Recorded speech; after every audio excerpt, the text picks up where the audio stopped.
Достар, короче, мен бар ғой, жаңа заказ апарып тастадым ғой, соны алған теңгемді көрсейін ба? Ассалаумалейкум достар, мен Абылайхан дос, бүгін сіздермен бірге.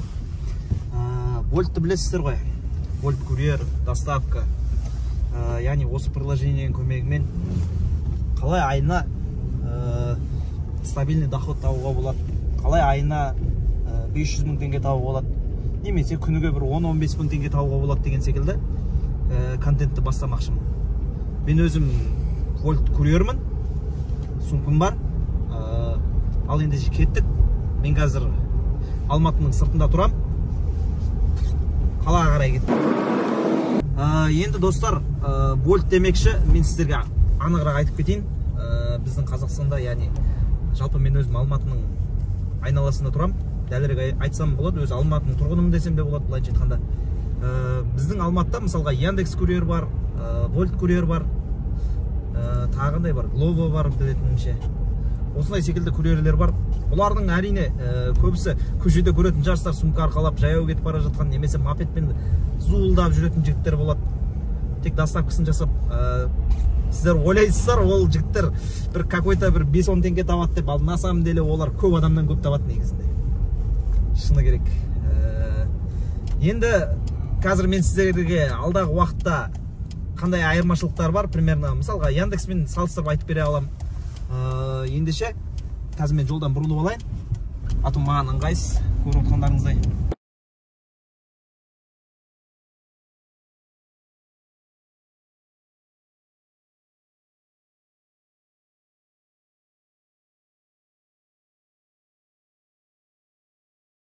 Сіздерге Вольттың айырмашылығын айтайын.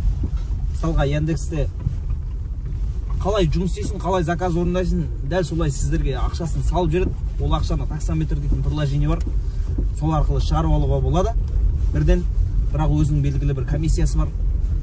Яндексте кішкене комиссия көбірек. Вольтқа келетін болсақ, Вольтта ол олай емес. Вольтта бар жоға жинаған ақшаның барлығын бір айда 2 рет шығарып отырасыздар, дәлірек 2 аптадан. Вольттың айырмашылығы осы. Және тағы да бір айта кетерлік айырмашылық. Яндексте мысалға бірнеше километрге дейін кетіп қаласыздар. Қаланың анабасымен мынабасына заказ тауып береді сіздерге. Қай жерден заказ тауып береді, сіздер сол жаққа қарай кетесіздер. Вольтта олай емес. Вольтта қаланың бір белгілі бір аймағы, мысалға жоғары жағында жүресіз. Сол төңіректен көп емес, 1-2 квартал жерден заказ алып, сол жерге апарып тастайсыз, 1-2 квартал жерге еще тап сол жерден тағы заказ тауып береді сізге. Мен қазір олардың бәрін сіздерге алдағы уақытта көрсететін боламын, қалай ол деген секілді, қалай жүргізеді. Яндекстен бір айырмашылығы Вольт деп отқан, ол енді тамақ доставка жасайды. Көп жағдайда тамақты доставка жасайды. Айырмашылық сода. Ал ендеше кеттік, қазір сіздерге алдағы уақытта, қалаға жеткен уақытта мен сіздерге көрсететін боламын. Достар, біз жаңағы айтқандай қалаға да келіп қалдық. Енді Вольтты мен қостым. Уже Вольтты қосқан бойда уже міне заказ келіп түсіп тұр. Асеке мына жерде түсіп жүр телефонда. Заказ осылай келеді. Мен бірақ бұл заказды алмаймын. Неге десе, бұл Аль-Фарабиге апару керек. Аль-Фараби деген тұна, ол пробка болып жатыр ол жақта. Мен қаланың бір ортасында жүргенді қолай көремін. Негізі өздігімнен. Ал былай ала берем десеңіздер, өздері әркім өзі біледі. Дәлірек айтқанда, әр курьер, доставщик дәлірек өзі біледі. Көлікпен жүргеннен соң барлық заттың ыңғайына қарау керек қой негізінде. Біріншіден, мысалға, парковка қиын болуы мүмкін. Алматыда сағат 7-ге дейін платный парковкалар. Мен мысалға көбіне кешке қарай шығуға тырысам. Сағат 7-лерден бастап парковка тегін болады себебі. Және қаладан шығатын көліктердің бәрі шығып болады да босайды. Мінеки радар қосып аламын. Себебі штраф келсе ол да оңай емес, оны төлеу керек. Сол себепті барлық сақтық шараларын қолданып отырып, көлікті жүргізіп отырып, жұмысымызды жасай береміз. Міне достар, алғашқы заказымыз түсті. Мысалға мына заказым мен алғым келіп тұр. Старт дегенді басам. Ыңғайлы картаны қойып аламын өзіме. Кейбіреулерде Яндекс карта болуы мүмкін.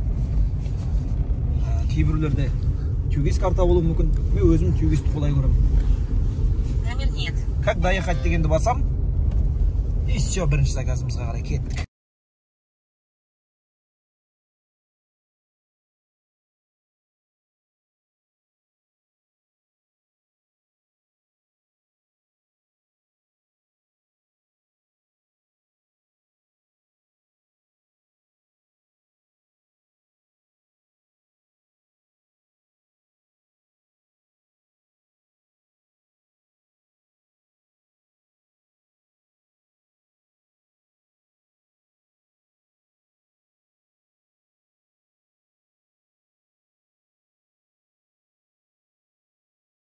Короче, достар, біздің заказ осы төңіректе, Арбаттың бойында, яғни Цумға кіреміз. Мінекей карта осы жерде көрсетіп тұр.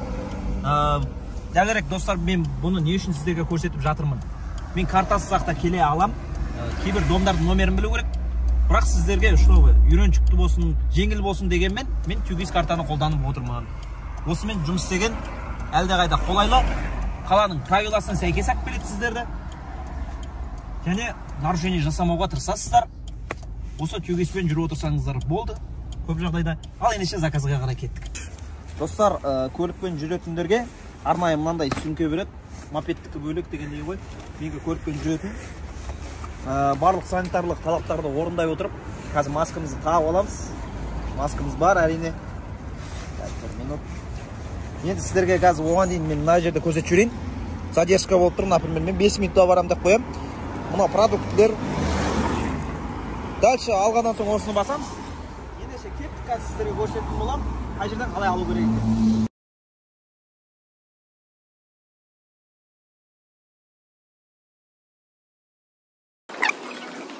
Шүйісіп іздейміз. Кейде моменттер болып қалады, что ана то алатын жерді білмейсің, то апаратын жерді білмейсің. Дәлірек клиентті ше. Қанша іздей берейік. Достар, короче, заказ осы төңіректерді көрсетіп тұр. Походу эскалатордан кейін деп айтты жаңа аханым. Ренжімеңіздер деңіз, бұл жерлерде камераға түсіруге болмайды.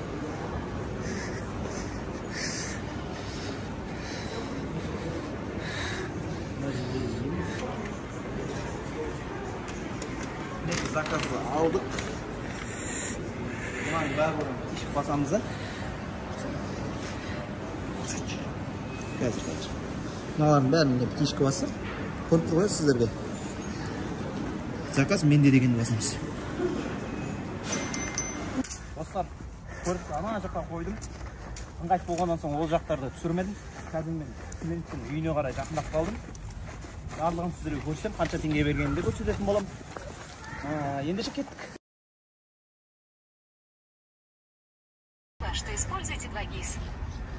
Достар, мінекей клиенттің үйіне қарай келдік. Қазір домофонға звондаймыз.